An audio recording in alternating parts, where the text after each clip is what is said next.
Hi, guys. Hi, Callie. Hi. Whoop. Oh, big stretch. Hi, Luna Bean. Hello.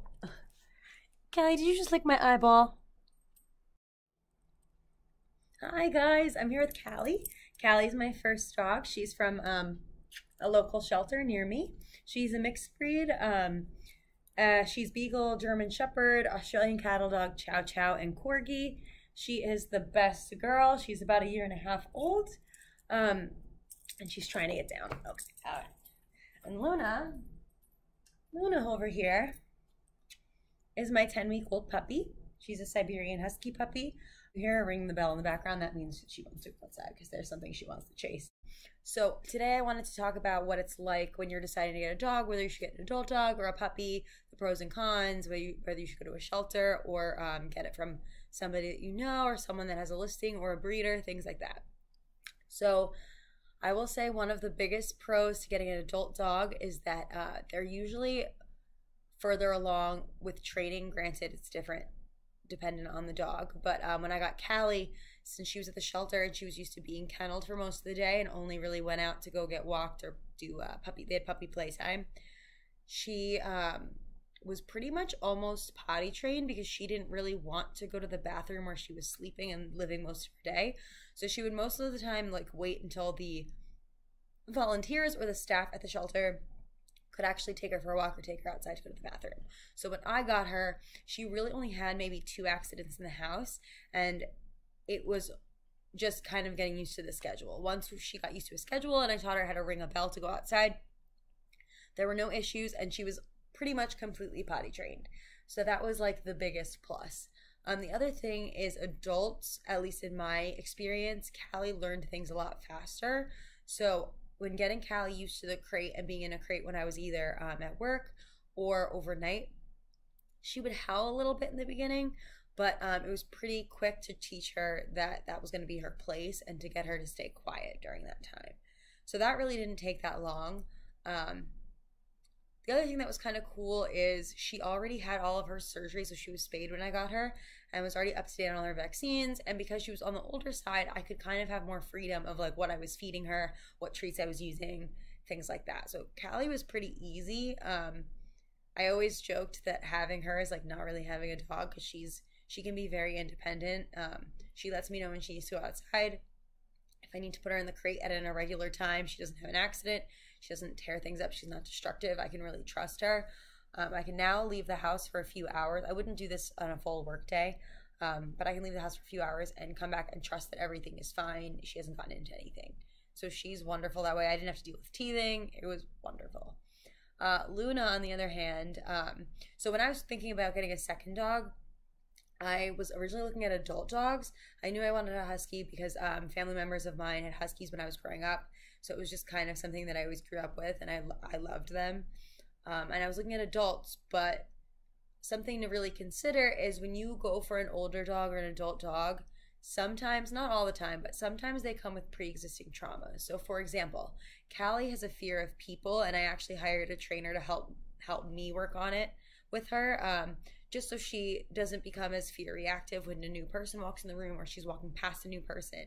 So just kind of making sure that both she and the person passing us are both very comfortable in passing, and that they know not to come up to her unless she's showing specific signs that she's comfortable. So if I were to get a second adult dog, there's a bigger chance that that dog might have a pre-existing trauma or fear, and that they might actually take it out on Callie. So there was less of a chance that Callie and another adult dog would have been compatible because you never really know when you first get an animal what underlying issues they might have had, what they had in their past. Like when I got Callie, the shelter told me she came from somewhere in Tennessee, but couldn't tell me whether she was abused, what her life was like then, if she was in a shelter or on the street. They didn't really know much about her, and sometimes that's just how it goes. So you never really know what you're getting yourself into when you have an adult dog. But then again, I know people, myself included with Callie, that have had amazing experiences with adult dogs and then end up being super well behaved and super easy to train and super easy to just have on a day-to-day basis. That being said, that's one of the reasons I ended up opting to get a puppy.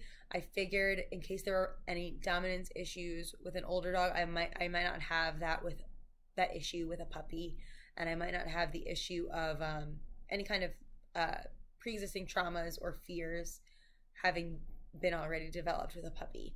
So I figured I could almost kind of mold the puppy into fitting into Callie and I's lifestyle. So kind of showing the puppy, this is the hierarchy, I'm the alpha in the house, these are the rules.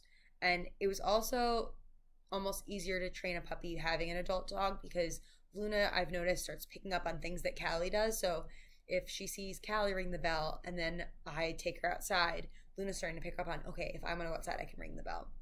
And she actually did it for the first time this morning, which is really cool. Luna started learning, like, Callie sits and waits for me to prepare her food every time there's a meal. And if she gets up, I stop and I command her, like, sit and wait. And Luna's starting to realize that in order for me to get my food at breakfast and dinner, I need to sit and I need to wait. So it's not perfect, but just having Callie kind of be a guide for her and something to copy, she's been so much better than I think she would have been if I had just gotten a puppy alone. Now, the downsides to a puppy, there's obviously a lot more that you have to think about. So I actually made another video today as well about the 5 things that people don't tell you when you're going to get a puppy. So those are all things that you need to think about if you're considering a puppy instead of an adult dog.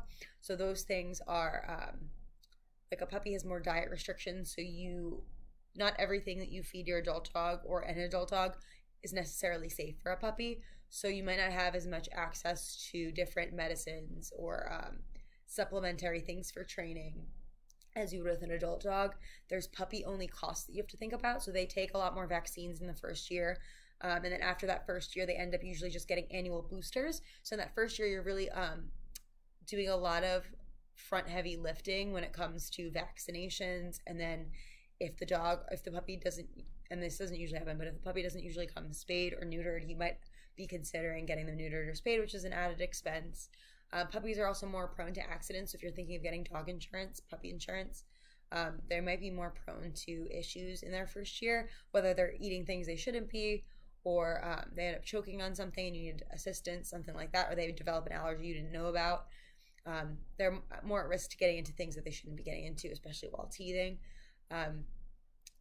With Callie, since she was so independent, I could obviously in the beginning I didn't really know her that well, and while getting to know her I didn't really fully trust her yet.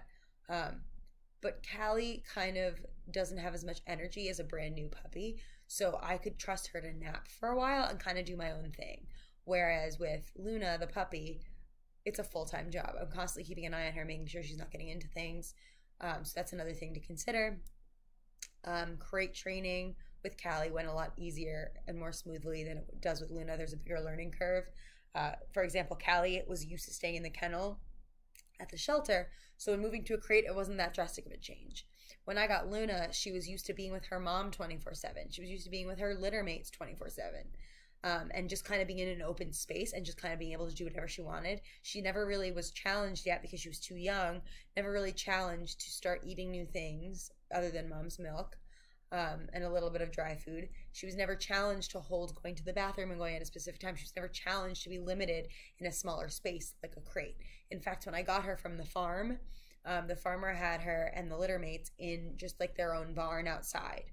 So completely open. She was never really challenged for any disciplinary reasons because they didn't have their dogs inside.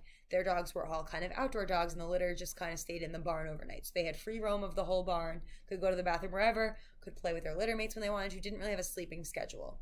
So getting Luna kind of on track with a schedule was a lot harder because she didn't have what Callie had at the shelter of being fed at the same time every day, being walked on a schedule, having to stay overnight with no person coming to check on them, things like that, and no other dog interaction, things like that. But the cool thing about having the puppy is that there's a lot. The puppies don't usually come with pre-existing traumas. Sometimes they can, obviously anything's possible. Luna did not, because she only spent 8 weeks of her life, the first 8 weeks of her life, with her mom and the farmer and whatnot. So whereas I have Callie, who has all these fear issues with people, Luna is more friendly and will go up to anybody. There's no fear. So there's less, I think, of a prolonged behavior issue coming in with a puppy because you kind of get to nip everything in the bud. You can kind of figure out what they need to learn and socialize them as they grow. Whereas with an adult dog, you're not stuck with whatever socialization they already had, but you're almost trying to have them unlearn any traumas and then kind of still work towards what you want them to be and what your comfort levels need to be wherever you're living. Obviously, one of the best things you can do is adopt from a shelter. There are plenty of dogs that need homes that were either left behind by their owners or just found as strays, and they're really looking for good homes. A common misconception is that shelter dogs were given up because they were badly behaved, and that's not always the case. Sometimes an owner was too sick to continue taking care of their animal, and it was really hard for them to give them up. Sometimes they were left behind, and maybe they were a great dog, but they just couldn't afford to take care of them. Accidents happen. Sometimes people take a puppy in thinking that they're ready to handle it, and it's too much work, and they end up having to give up the dog when the dog is just starting to become an adult. So I would really encourage you to give shelter animals a chance. Adopting Callie and then helping my parents adopt their newest dog, Milo, was one of the best things that we could have ever done. And it was so rewarding, and you can tell that they're really appreciative and very grateful for it. And Callie is one of the best behaved dogs that I've had. Even people come up to me all the time and say she's really well trained. I don't think that it was necessarily all my training. I think I just got lucky. She's just a really great girl. But that being said, there's no shame in going to a breeder if you want to get a specific breed. There's no shame in going to a friend that had just had a litter or whatnot. The good thing about going to a breeder, if you're going for a specific purebred, is that a lot of times you can kind of predict what behaviors they might have. So if you're trying to go into something being like, I want a really active dog, or I want a really companion-based dog that doesn't really do much, like, you kind of have a better idea of what you're getting into when you go into a purebred. Granted, it varies based on personality as well. So you could go in, for example, Luna is a husky, so she is supposed to be go every 5 seconds, can't get enough playtime, can't get enough running around. And even though she's a puppy and she's not full grown yet, I've heard from so many people that have husky experience that she's actually very calm for the breed, which is very rare. So obviously it varies from dog to dog, but when you're going for a purebred, it's sometimes people prefer that because you kind of have a better idea of what you might be getting yourself into in terms of temperament or personality. That being said, when you have a mixed breed, so usually when you go to a shelter, there's not as many purebreds there. It's usually more mutts, accidental litters. A lot of them are coming from down south where not as many dogs are spayed or neutered, and there's more strays. So there's more kind of crazy mixes there. Like Callie's got 5 things in her that she wouldn't have otherwise gotten having been born maybe up here where there's more rules about spaying and neutering your animals. So mixed breeds are usually prone to less diseases because they have a wider gene pool to pull from. They also sometimes end up having kind of like the best of a bunch of different breeds. So the nice thing about it is, like, for example, Chow Chows, which is part of Callie's mix, are known to be very wary of strangers and very good guard dogs. So Callie kind of gets her fear of people and her reactivity from that breed, but she's also really friendly with other dogs, which sometimes some of the breeds that she has are not always good with. So she also has those kinds of qualities as well. She has the trainability of the German Shepherd. She has the scent hound capabilities of a beagle, so I can never let her off leash. She'll just run away. But you see what I mean? It's like when you get a mixed breed, it's like you have this awesome, unique animal that doesn't look like anyone else's. It's kind of cool to find out like what they are, what their heritage is. And you kind of get the best of everything. You get the best of each gene pool and a really unique dog. So obviously I encourage you to adopt if you can from a shelter. But again, if there is a breed that you want, there's no shame in going to a breeder or going to a listing that you found. But if you are on the fence, adopting is like one of the best, most selfless things you can do, giving a homeless animal a home. So yeah, let me know if you have any questions. I'm still learning too. I have 1 and 1, so I'm still figuring it out as we go, but I love them just the same. Yeah, leave any questions down below if you have any, and good luck if you're getting a new dog. Thanks for watching.